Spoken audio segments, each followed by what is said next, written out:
नमस्कार, आप सभी का स्वागत है भारत 24 पर। मैं हूं आपके साथ पूर्णिमा मिश्रा। आपको दिखाते हैं प्रधानमंत्री नरेंद्र मोदी से जुड़े हुए द जेसी शो के सुपरहिट वीडियोस, जिनको देखा है करोड़ों दर्शकों ने और जिनकी धूम सोशल मीडिया पर आज तक है।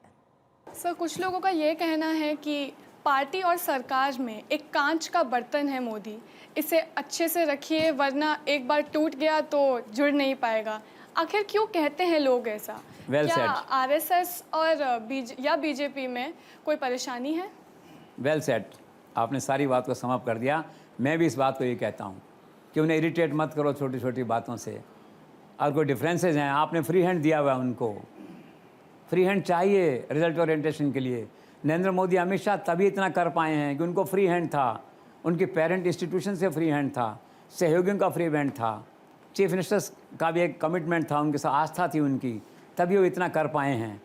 और वो क्या है कि अपनी किस्म के व्यक्ति हैं नरेंद्र मोदी। किसी दिन इरिटेट हो गए तो झोला लेके चले जाएंगे हिमाचल में वापस। वो तो अध्यात्मवाद के मूड में रहते हैं। पहले एक बार चले गए थे 3 साल पहाड़ों में। वो तो फ़कीर हैं बाई नेचर। मैंने पहले भी एक बार कहा था, सुबह 4 बजे चले जाएंगे, अमित शाह को राजकाज सौंप के मैं जा रहा हूँ, ढूंढना मत। और हिमाचल में चले जाएंगे, जो है कहीं और पहाड़ में चले जाएंगे। वो तो सचमुच में आध्यात्मिक व्यक्ति हैं जो बाई चांस ईश्वर ने उन्हें दायित्व सौंपा है शासन करने का, देश को चलाने का, चला रहे हैं। उनकी व्यक्तिगत रुचि मैं नहीं समझता वो शासन चलाने में उस तरह की। ठीक है, जिम्मेदारी भगवान ने दी है, मैंडेट दिया है, नीति ने कहा तो मैं चलाऊंगा इसको अच्छे से, जो है। इसलिए बार बार ये कहता हूँ, इरिटेट मत करो उनको। एक दिन चले गए तो फिर तुम यही कहोगे जैसे मैंने कहा राम लौटे, फिर कहोगे नंद, फिर उनको ऐसे ही देखेंगे लोग जैसे सुभाष चंद्र बोस को ढूंढा करते हैं।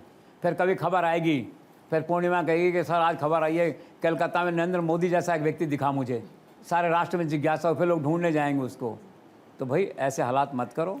एक राष्ट्र का नेतृत्व है, उसको नमस्कार करो, उसको नैतिक समर्थन दो और उसको आगे बढ़ाओ।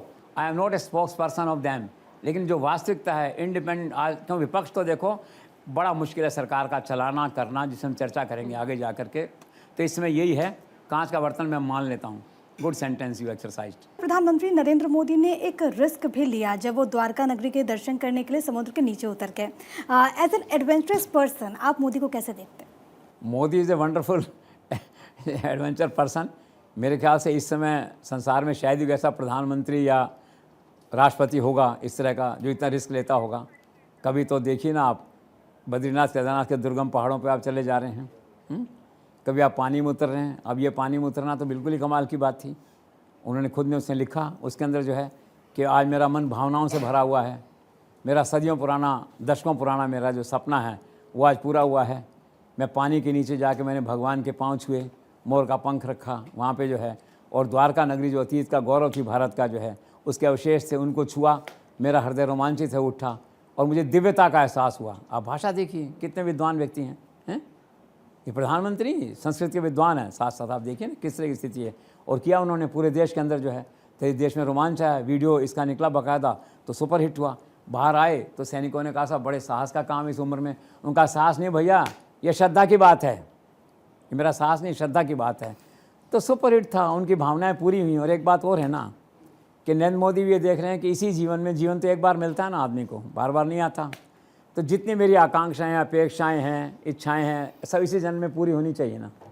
और उस जन्म को, आकांक्षाओं को पूरा करते करते साथ में अगर मैं राष्ट्र हित में काम कर रहा हूँ, राष्ट्र की सेवा के साथ काम कर रहा हूँ और अपनी अपेक्षाएं, आकांक्षाएं, इच्छाएं भी पूरी कर रहा हूँ, तो क्या बुरा है। एक कहावत है ना शास्त्रों में, उसमें लिखा हुआ है कि अगर आपकी सांस खत्म हो जाए और तमन्ना बाकी रहे तो अधूरी मृत्यु है। लेकिन अगर क्या है कि सांस बाकी रहे और तमन्ना पूरी हो जाए तो मोक्ष। तो प्रधानमंत्री मोक्ष में हैं। मोक्ष का मतलब संन्यास नहीं है। नरेंद्र मोदी मोक्ष और कर्म का अद्भुत संगम है। मोक्ष की दिशा में खड़े हैं, कर्म की दिशा में खड़े हैं। आप देखते हैं ना कितना कर्म कर रहे हैं और अगले 20 साल तक कर्म करने का इरादा दिखाई देता है वहाँ पे जो है। तो उनका जो बेसिक एक कंसेप्ट रहता है कि मैं नए नए प्रयास करूँ। और कुछ लोग कहते हैं ना ऐसा करते हैं वैसा, अरे भाई उनकी इच्छा है ना, मन की जीवन तो है ना, अपनी आकांक्षाओं पूरा कर रहे हैं ना। आपकी तो कॉस्ट नहीं है ना, आपकी कॉस्ट पे राष्ट्र की कॉस्ट नहीं है, राष्ट्र का तो नेतृत्व कर रहे हैं ना। अब आप देखिए जहाँ कल गुजरात में गए थे द्वारका में, अब लाइन लग जाएगी पर्यटकों की। ब्रांड एम्बेसडर हो गए उस जगह के वो जो है, करोड़ों लोग, करोड़ों रुपया इनकम सरकार को आने वाली, वहाँ से बड़ी संख्या में लोग जाने वाले वहाँ पे। तो कुल मिला के क्या है, एज एन एडवेंचर जो है उनका प्रयास अच्छा था और वो अपने आप में अद्भुत किस्म के आदमी हैं।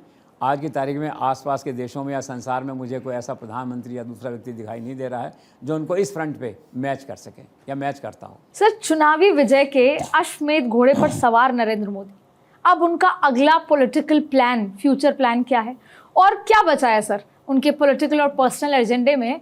अब क्या है पिटारे में? आपने बहुत ब्रिलियंट बात कही कि अश्वमेध घोड़े पर सवार है नरेंद्र मोदी।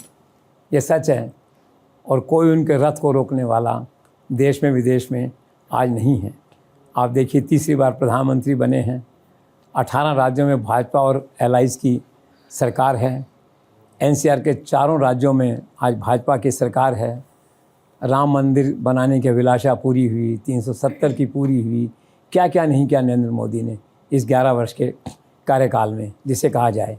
इसीलिए ये कहा जाता है कि नरेंद्र मोदी का भविष्य अभी और टू बी वॉच्ड जिसे कहते हैं। उनके आने वाले 10 वर्ष जो हैं उन पे और निगाह रखी जानी है।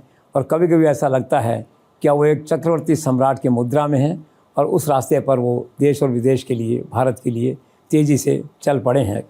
पर्सनल एजेंडा जो मैंने कहा, पर्सनल जो है उनके जीवन में कुछ है ही नहीं। वो तो साधु हैं, वो तो फ़कीर हैं, वो तो सन्यासी हैं। अहमदाबाद में कमरा नहीं है रहने के लिए, अभी भी जाते हैं तो राजभवन के कमरे में रुक जाते हैं, वही 10x10 में जो है। तो पर्सनल एजेंडा तो ज़ीरो है।